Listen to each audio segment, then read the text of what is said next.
Hello बच्चों, कैसे हैं आप लोग। उम्मीद करता हूं कि जो 64वीं बीपीएससी मुख्य परीक्षा में उत्तीर्ण हुए हैं और साक्षात्कार की तैयारी कर रहे हैं, वे जोशो खरोश के साथ लगे होंगे। मैं एलएसडब्ल्यू जो विषय है उसके वीडियोस मैंने पहले भी भेजा आपको।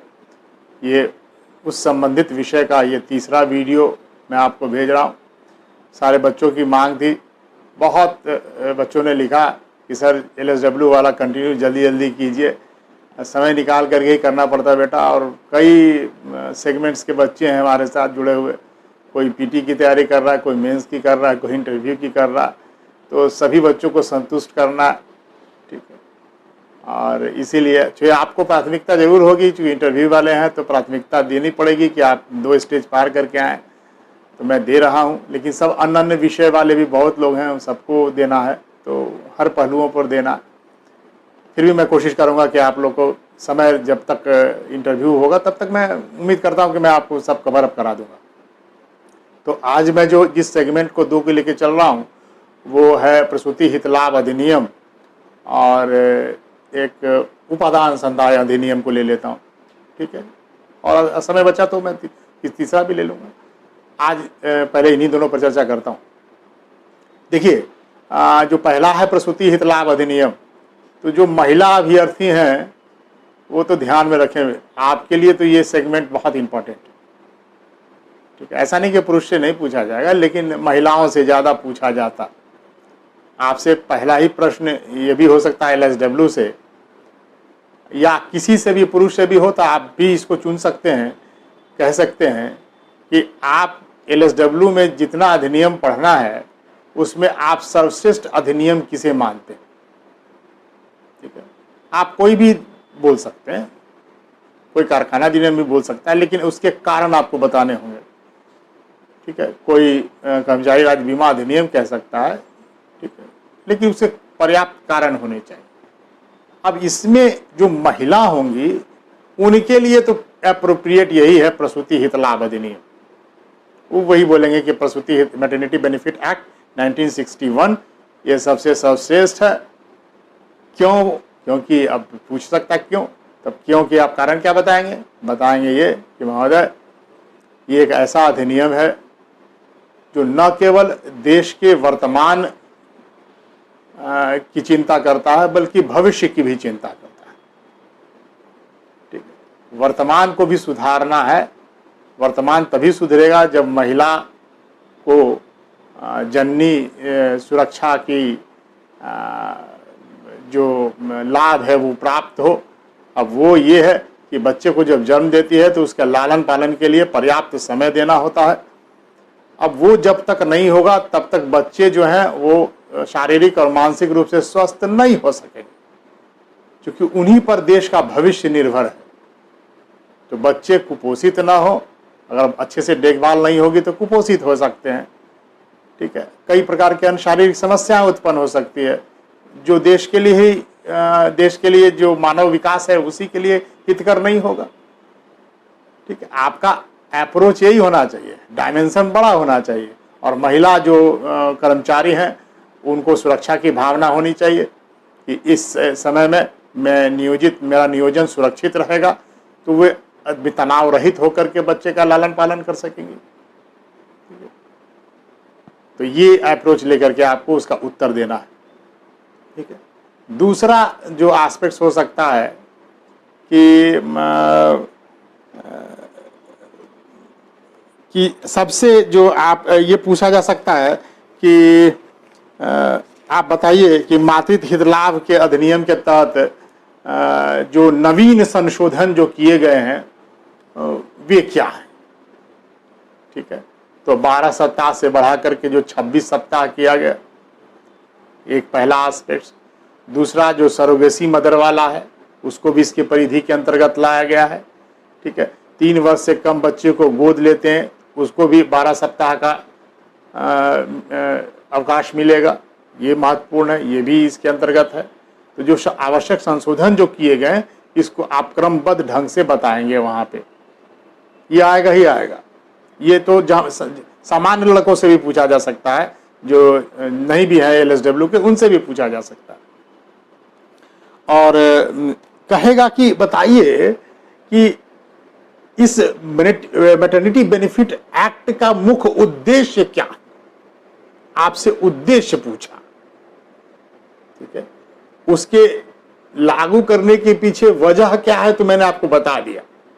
उद्देश्य क्या है तो आप बताएंगे। देखिए, उद्देश्य जब पूछेगा थोड़ा अंतर है। होता क्या है, जब उद्देश्य पूछता है और मुख्य वजह जो है वो लगता है कि एक ही तो है, कोई दिक्कत नहीं है बोल देने में। हालांकि बहुत अंतर नहीं, आप बोल भी सकते, कोई गलत भी नहीं होगा। लेकिन अगर आपने ये कहा कि उसका उद्देश्य शिशु मृत्यु दर और मातृ मृत्यु दर में कमी करना रहा है, तो ये सबसे सटीक उत्तर होगा। ध्यान में रखना, शिशु मृत्यु दर जो है, जो 34 प्रति हजार व्यक्ति है, और महिला जो मातृ मृत्यु दर है वो 167 प्रति हजार, 167 प्रति हजार है। तो ये जो है, इसमें सुधार लाना है। इसमें मातृत्व का जो मृत्यु दर है बहुत है, भारत में सर्वाधिक है, महिलाएं बहुत मरती हैं। तो ये गांव में महिलाएं जो अभी भी नहीं है, हालांकि तमाम आशाओं वाली जो लागू हुई बिहार में और अन्य जगहों पर भी राज्यों में, तो ये सुधार हुआ है। तो पहले से बहुत सुधार हुआ है, नहीं फिर भी इसके दर में कमी लाना ही मुख्य उद्देश्य है। उद्देश्य पूछा तो ठीक है। अब देखिए, अब ये पूछा जा सकता है कि बताइए कि ये अधिनियम कहाँ लागू है। ठीक है, अब ये देखिए कहाँ लागू और कहाँ नहीं लागू है, यहां से प्रश्न आ सकते हैं। तो जहां पे 10 से अधिक कर्मचारी हैं और जहां कर्मचारी राज्य बीमा अधिनियम लागू नहीं है, वहीं पर यह लागू है। जहां कर्मचारी राज्य बीमा अधिनियम है वो इस एक्ट के परिधि के अंतर्गत में नहीं आते। ठीक है, दो चीजें बता। और देखिए, ये संगठित उद्योगों में ही लागू है, असंगठित उद्योगों में ये लागू नहीं है। और बताएं आपको इसका ड्रॉबैक, पूछ सकता है कि बताइए इस एक्ट का ड्रॉबैक क्या है। तो आप बता सकते हैं कि महोदय, भारत में जितनी महिलाएं नियोजित हैं उसमें से 97% महिलाएं असंगठित उद्योगों में काम करती हैं। आंकड़े बताएंगे आप, 97% महिलाएं असंगठित उद्योगों में काम करती हैं और 35 करोड़ घरेलू जो महिलाएं हैं वो इस असंगठित उद्योगों में काम करती हैं। और इस असंगठित उद्योग का जो कंट्रीब्यूशन है हमारे जीडीपी में, वो 613 अरब डॉलर है। अब आप समझ सकते हैं कि 613 अरब डॉलर का श्रम, घरेलू महिलाओं का श्रम 35 करोड़, ये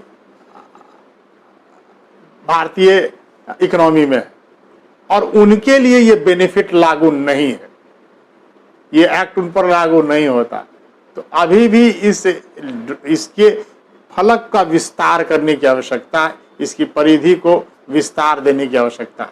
केवल संगठित उद्योग तक ही सीमित रखने से ये समस्या जो है वो समाप्त नहीं होगी। ठीक है, तो कमियां जहां होंगी आप इसको बता सकते हैं, यहाँ पे ये आवश्यकता है, ये होनी चाहिए, इस पर सरकार को काम करना चाहिए। ठीक, आप बता सकते हैं, ऐसा नहीं है कि नहीं, जहां सकारात्मक बातें वहां कहने में कोई दिक्कत नहीं। कुछ लोग करते हैं कि सरकार की आलोचना हो जाएगी, ऐसी बात नहीं है। आप जहां किसी एक्ट की कमी है वहां तो आप बता ही सकते हैं, तभी तो उसमें सुधार होता है। कोई नीतियां बनती हैं तो ब्यूरोक्रेट्स बताते हैं कि इसमें ड्रॉबैक है, लगता है कि इसमें और कमी है, फिर उसमें सुधार होता है। वरना जीएसटी में इतने बार संशोधन कैसे होता है, बताया लोगों ने, ब्यूरोक्रेट्स ने तमाम में कि यहाँ पे ड्रॉबैक लग रहा है सर, यहाँ गड़बड़ लग रही है, ये बातें लिख करके जाती है। नीचे से भी धीरे धीरे धीरे धीरे ऊपर तक बातें जाती। अच्छा प्रशासन इसी को कहते हैं कि निचले लेवल पर क्रियान्वयन में क्या गड़बड़ियां आ रही, वहां से बातें फीडबैक ली जाए। अच्छा अधिकारी वही होता जो निचले स्तर पर जो काम करने वाले लोगों, उनसे पूछा जाए कि काम करने में क्या दिक्कतें आ रही हैं, क्यों नहीं ये योजना बहुत ज़्यादा तेजी से आगे बढ़ रही, और उसको शॉर्ट आउट करने का प्रयास किया जाता। ऊपर से जो हथौड़ा मार करके जबरदस्ती कराते हैं, उससे बहुत अच्छे रिजल्ट मिलते नहीं है। यही प्रशासन में तो जो फॉल्ट रहा अभी तक यही रहा, और वर्तमान में इसको दूर करने का भी प्रयास जो हर सरकारें करती है, कर रही हैं। ठीक है, तो ये प्रश्न प्रसूति हित लाभ के हुए।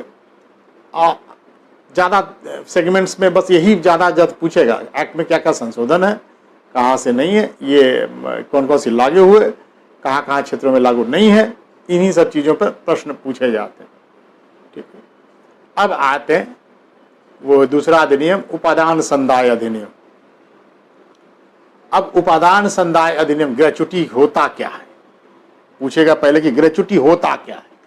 तो ग्रेच्युटी जो होता है उसको ध्यान में रखिए कि कर्मचारी द्वारा किसी संस्थान के अंतर्गत लंबे समय तक कार्य किया जाता है, और उस लंबे समय के कार्य के बदले में नियोजक उसकी सेवा योजना के बदले में कुछ धनराशि प्रदान करता है, ताकि उसका जो रिटायरमेंट के बाद का जो एज है, वृद्धावस्था का जो एज होगा, वो अच्छे से बीत सके, सुरक्षित रूप बीत सके।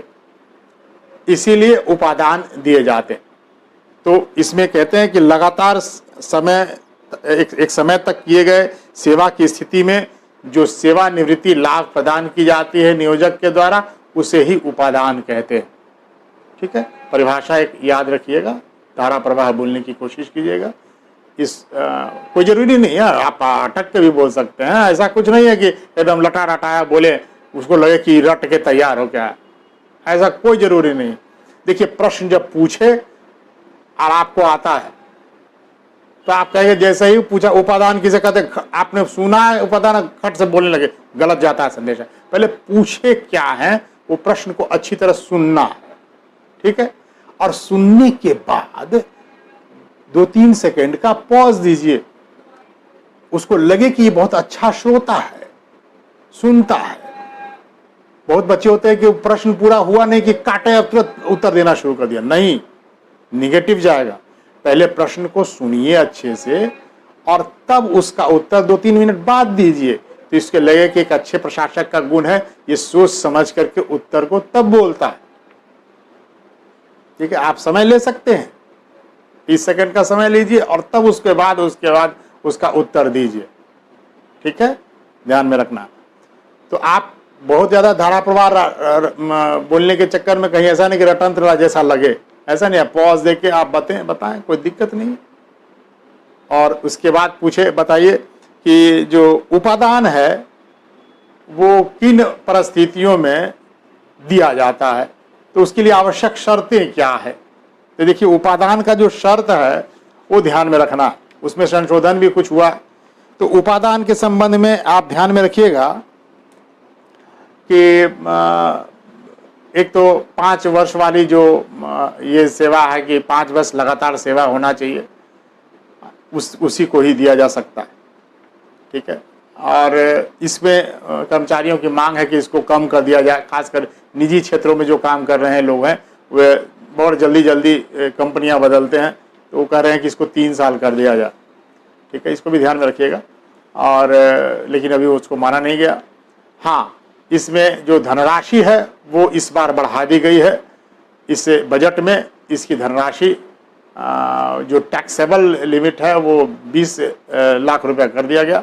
पहले ही कर दिया गया था, लेकिन इसको टैक्स रहित कर दिया गया, उसको टैक्स नहीं देना है। 20 लाख इसका लिमिट जो है वो कर दिया गया। ठीक है, ध्यान में रखिएगा, पहले 10 लाख था, उसको 20 लाख कर दिया गया। तो अब जो है उपादान से संबंधित और क्या पूछा जा सकता है कि अब आपसे सिचुएशंस बना करके दे सकता है कि बताइए कि किसी मजदूर श्रमिक का वो रिटायरमेंट का जो लास्ट सैलरी है वो 26,000 रुपया। ठीक है, और उसने 30 साल सेवा दी है, तो उसके उपादान की धनराशि कितनी होगी, तो आपको उसी समय कैलकुलेट करना।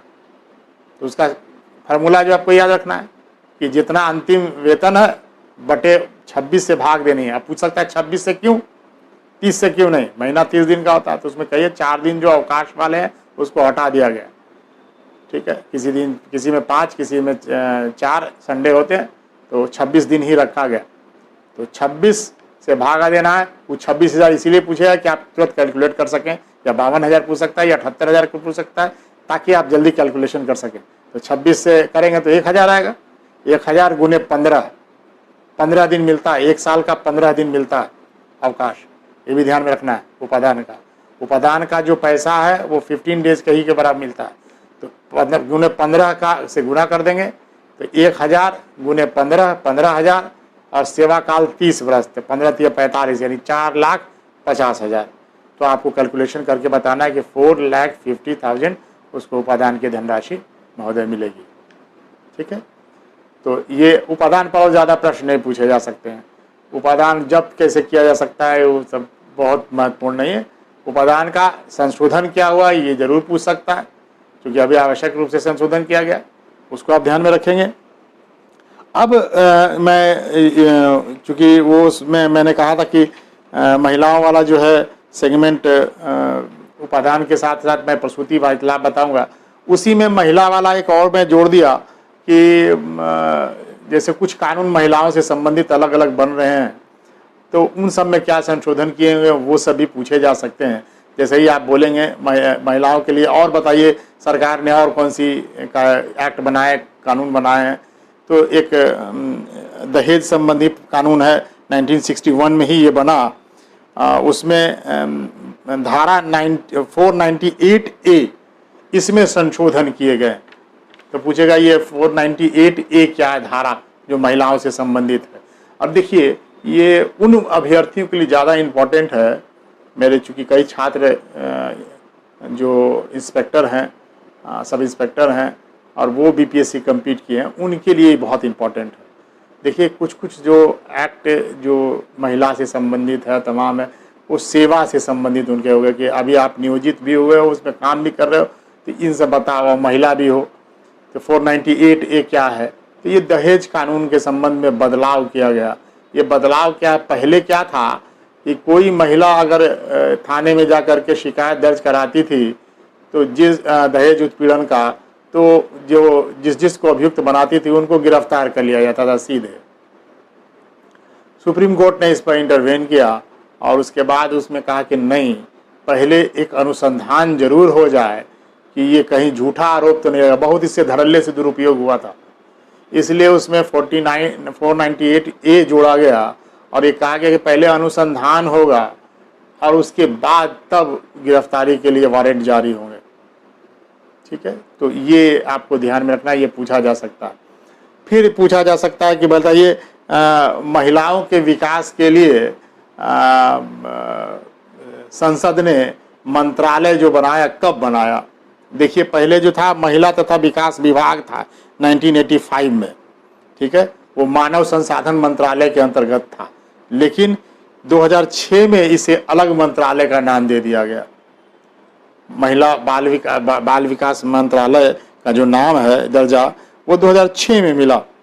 अब इससे संबंधित आपसे पूछ सकता है कि कौन कौन से जो है योजनाएं भारत सरकार ने बनाई, कौन कौन से चीज़ें राज्य सरकार ने, बिहार सरकार ने बनाई। तो देखिए महिलाओं से संबंधित 5 आपको याद रखने हैं भारत सरकार के और 5 याद रखने हैं बिहार सरकार के, ठीक है। फिर महिलाओं से संबंधित एक प्रश्न ये हो सकता है जो कि LSW से जुड़ा है और अर्थशास्त्र से भी जुड़ा है, कि आपसे पूछा सकता है कि बताइए आप महिला हैं तो, और LSW की भी छात्रा हैं आप, तो महिला विकास, महिला कल्याण और महिला सशक्तिकरण, इन तीनों में क्या डिफरेंस है, और इन तीनों में अगर डिफरेंस है तो इनसे संबंधित योजनाओं का नाम बताइए। अब महिला विकास किसको कहते हैं और महिला कल्याण किसको कहते हैं और महिला सशक्तिकरण किसको कहते हैं, तीनों में क्या डिफरेंस है, इसको आपको डिफाइन करना पड़ेगा। तो महिलाओं के आर्थिक, सामाजिक, राजनीतिक जो विकास हैं उससे संबंधित जो योजनाएं हैं, जैसे आप बालिका समृद्धि योजना, इंदिरा गांधी मातृ सहयोग योजना, बेटी बचाओ बेटी पढ़ाओ योजना, वन स्टॉप सेंटर स्कीम योजना, ये तमाम जितनी योजनाएं हैं ये महिला विकास से संबंधित है। ठीक है, महिलाओं को आर्थिक रूप से सबल बनाने के लिए जो कार्य किए जाते हैं, जिसमें इंडिपेंडेंट बनाया जाता है कि आप स्वतंत्र रूप से वो कुछ अर्न कर पाएँ, उससे संबंधित जो स्कीम होती हैं इनको हम लोग कहते हैं आर्थिक विकास। देखिए, जो शिक्षित से लेकर के तमाम चीज़ें आ जाती हैं इसमें। तो जितना योजना बताया इसको आप जो कह देंगे सब योजनाओं के बारे में, तो 2-3 लाइन जान लीजिएगा। और महिला कल्याण किसको कहते हैं, तो जो वेलफेयर के लिए काम किया जाए, जैसे कन्याधन योजना, विधवा पेंशन योजना, ठीक है, या फिर छात्रवृत्ति कोई योजना, ये सब इंसेंटिव्स दिए जाते हैं। तो ये जो चीज़ें हैं ये कल्याण की बातें हैं, कल्याण वेलफेयर का काम है, सामाजिक कल्याण वाली बातें। तो इसमें महिला कल्याण की बातें आती हैं। और महिला सशक्तिकरण का सबसे बड़ा उदाहरण क्या है? सशक्तिकरण का मतलब होता है कि महिलाएं अपने नीति निर्माण स्वयं कर सके, मतलब अपना निर्णय स्वयं ले सके। ठीक है, देखिए ध्यान में रखिएगा, इससे पूछा जा सकता है कि बताइए कि कोई अनपढ़ महिला सशक्त हो सकती है कि नहीं। ठीक है, थॉटफुल क्वेश्चंस हो सकते हैं। देखिए, सशक्तिकरण का शिक्षा के साथ संबंध जरूर है, लेकिन अनिवार्य शर्त नहीं है। महिलाएं सशक्त होंगी ये कोई जरूरी नहीं कि वो पढ़ी लिखी हों। ठीक है, मैं अपना ही उदाहरण बहुत देता हूं। मेरी मां पढ़ी लिखी नहीं थी, लेकिन सशक्त महिला थी। हमारी पर्सनालिटी पर अगर सबसे ज्यादा योगदान है तो मेरी मदर का है। ठीक है, बच्चे के चरित्र के निर्माण में माँ का सबसे बड़ा योगदान होता है। और सशक्त महिला अगर हुई तो चरित्र निर्माण जरूर ही अच्छा होगा। जिसके घर में महिलाओं का सम्मान नहीं होता, महिलाएं पीटी जाती हैं, उसके बच्चे नैतिक रूप से सबल नहीं होते हैं। कुछ बातें याद रखिएगा, इंटरव्यू के लिए काम आएगा। ठीक है, आजकल रेप के केसेस क्यों बढ़ रहे हैं? कारण पूछा समाज शास्त्र के लोगों से, या कुछ एथिक्स पर प्रश्न आए तो ये सब चीज़ें भी बताने की होगी कि जहाँ जिस घर में महिलाएं सशक्त नहीं हैं, जहाँ पुरुष का वर्चस्व है, महिलाओं को दबाया जाता है, वहाँ बच्चे नैतिक रूप से सबल नहीं होते, क्योंकि बच्चे ये देखते हैं कि महिला क्रश करने की चीज। और जिस घर में महिला का सम्मान है, महिलाएं नीति निर्माण में, घर के निर्णय लेने में खुद सक्षम हैं, सशक्त हैं इसका मतलब। ठीक है, तो जहाँ महिलाएं सशक्त हैं वहाँ पे आप देखेंगे बच्चे का नैतिक जो विकास है वो बहुत अच्छे ढंग से हो पाता है। ठीक है, सब बहुत सारे एस्पेक्ट्स इस पे कवर होते हैं। तो इसका सबसे बड़ा उदाहरण क्या पूछेगा तो बोलेगा पंचायती राज में महिलाओं का 50% आरक्षण। सशक्त महिलाएं अपना निर्णय खुद लेंगे, यानी ग्राम के विकास में खुद निर्णय लेंगे। पूछ सकता है फिर इसमें आप, अगर आप कोई सेवा में है कि क्या ऐसा संभव हो पा रहा है, तो कहिए हाँ ये संभव है। जहाँ जहाँ महिलाएं ऐसा कार्य कर रही हैं वहाँ वहाँ बहुत अच्छा पंचायतें काम कर रही हैं। और जहाँ मुखिया पति ज़्यादा इंटरफेयर करता है वो कमजोरी हम प्रशासकों की ही है। ठीक है, उसमें बीडीओ हो चाहे कोई के किसी भी स्तर के अधिकारी हो, उनको कतई ये अलाउ नहीं करना चाहिए कि वो मुखिया पति को अपनी मीटिंग्स में या उसमें इंटरटेन करना चाहिए, कतई नहीं। उनको जरूर करना चाहिए कि जो मुखिया हैं उनको भेजा जाए। ठीक है, ये ध्यान रखिएगा, मैं तो अवश्य करता हूँ ये काम। तो इस चीज़ों को ध्यान में रखिए कि कल को आप बनेंगे तो आपको भी इस बात का ध्यान में रखना है कि महिलाओं को जब तक उनको आप देंगे नहीं निर्णय लेने के लिए, तब तक वे कहाँ से होंगी, उनमें आएगा ही नहीं। कुशलता तभी वो आती है जब उनको दिया जाए कार्य। बहुत लोग कहते हैं आरक्षण नहीं देना चाहिए, तमाम आरक्षण क्यों दिया जाए, आरक्षण दे दिया तो क्या हो गया, ठीक है, क्या डेवलपमेंट हुआ। देखिए, निर्णय लेने की क्षमता एक दिन में नहीं विकसित होती है।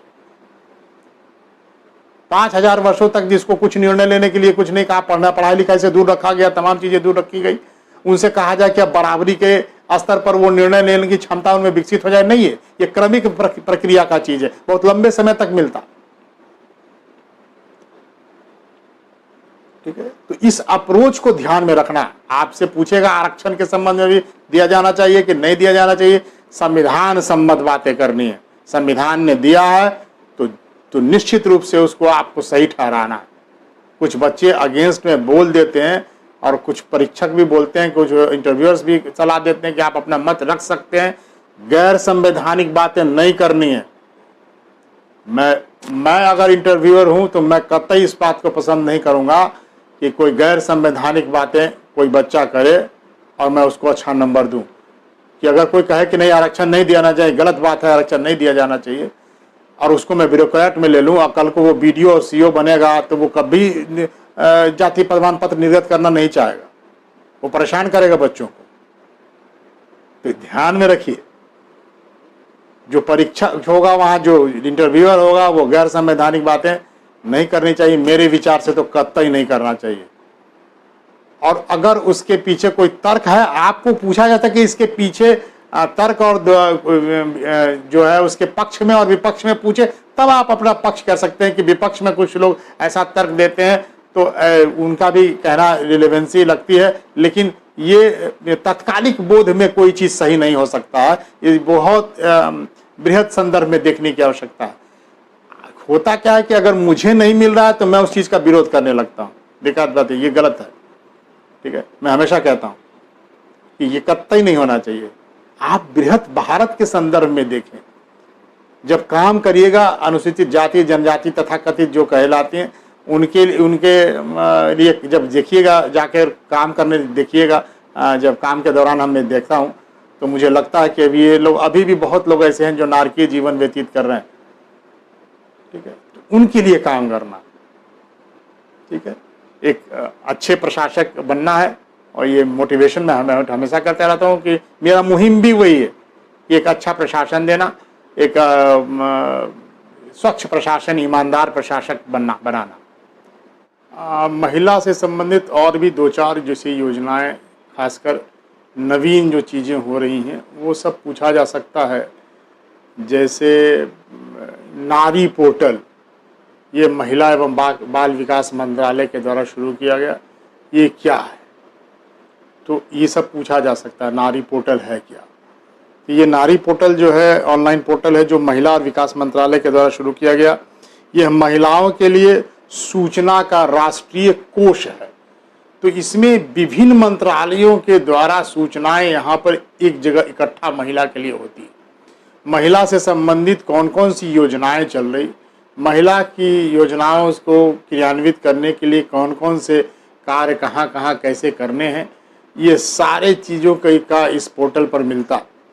कहाँ वैकेंसीज है महिलाओं की, कैसे उसके ऑनलाइन आप कर सकते हैं, कैसे कहीं शिकायत कर सकते हैं, ये सारी बातें इस पोर्टल पर दी गई है। ठीक है, उनके बचत और निवेश के, उनका साक्षात्कार, उनका पोषण, उनके स्वास्थ्य की जांच, इन सब के लिए महिलाओं को सुझाव प्रदान करना है। ये सारे काम एक ही जगह एक ही पोर्टल पर है। अब सब मंत्रालय इसमें जुड़ा हुआ है इससे, तो ये एक बहुत महत्वपूर्ण है। इसी से संबंधित है ई संवाद, ये भी महिलाओं का पोर्टल है। इसमें ये महिला एवं विकास मंत्रालय के द्वारा शुरू किया गया, जिसके माध्यम से जो सिविल सोसाइटियां हैं, जो एनजीओज हैं, उनके साथ ये मंत्रालय बातचीत करता है, जो महिलाओं के लिए, बालकों के लिए, उनके वेलफेयर के लिए काम कर रही हैं। उन एनजीओ से सरकार के मंत्रालय के साथ जुड़ करके ई संवाद किया जाता है। तो ये है। और एक प्रश्न और इम्पोर्टेंट बनता है, वो है वन स्टॉप सेंटर स्कीम क्या है? ठीक है, देखिए ध्यान में रखना, जो फिर से मैं कह रहा हूँ, जो सेवा में है, महिला इंस्पेक्टर हैं, चाहे जो भी इंस्पेक्टर जो लोग हैं, उनके लिए ये बहुत महत्वपूर्ण है।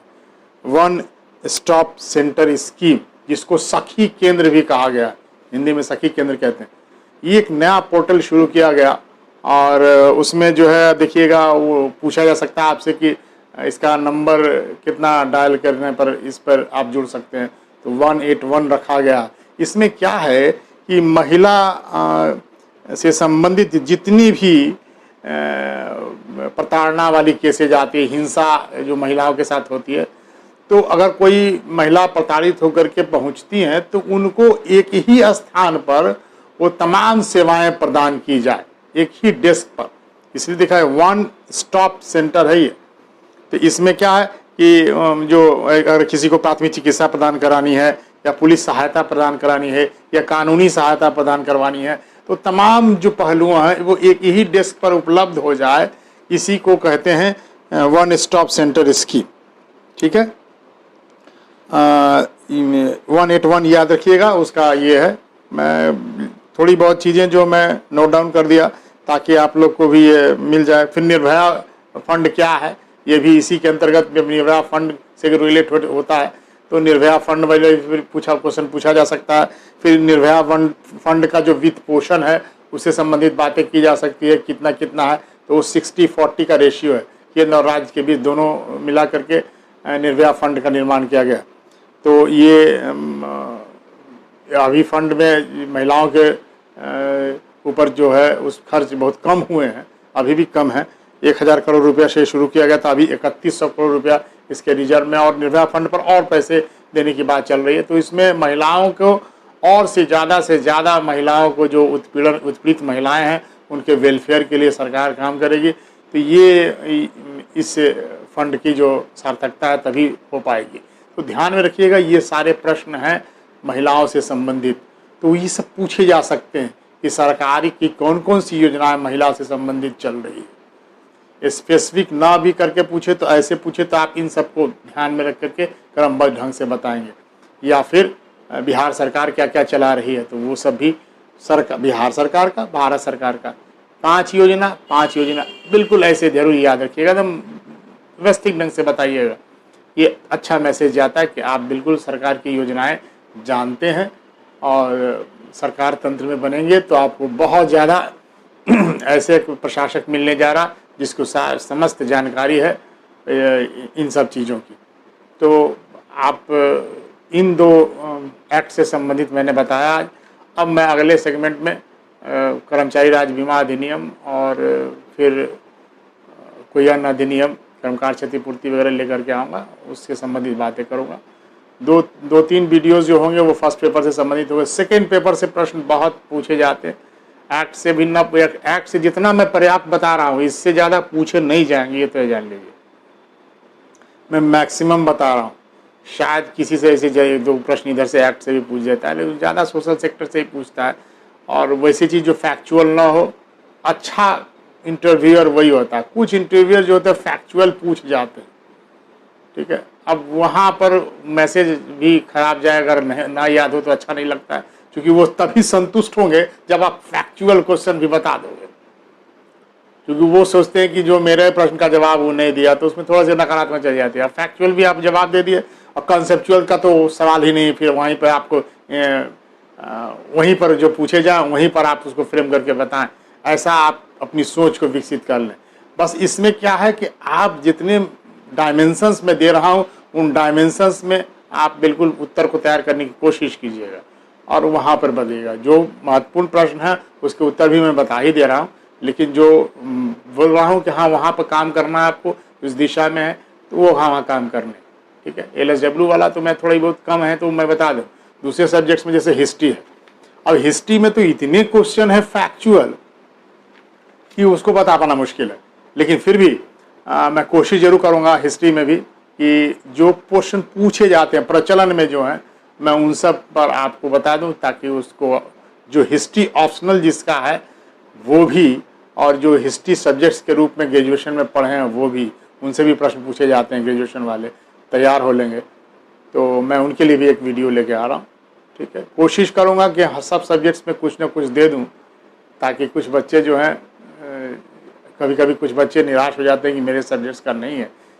मैं कोशिश करूँगा कि सबको दे पाऊँ, ठीक है। क्योंकि फिजिकल रूप से क्लासेस जब होते हैं क्लासरूम में तो शायद उसमें सब विषय पर कुछ कुछ मैं बोल जाता हूँ। अब यहाँ पे तो इंडिविजुअल मुझे एक एक वीडियो बनाने पड़ेंगे, तो थोड़ी मेरे साथ भी समय के अभाव है, इसलिए उसके लिए क्षमा चाहेंगे। चलिए, फिर भी मेरी कोशिश यही है कि आप लोग जो है कभी हतोत्साहित ना हो इस पीरियड में कि लॉकडाउन में मेरा तैयारी नहीं हो रहा, इसलिए मैं वीडियो शूट करके भेज रहा हूँ।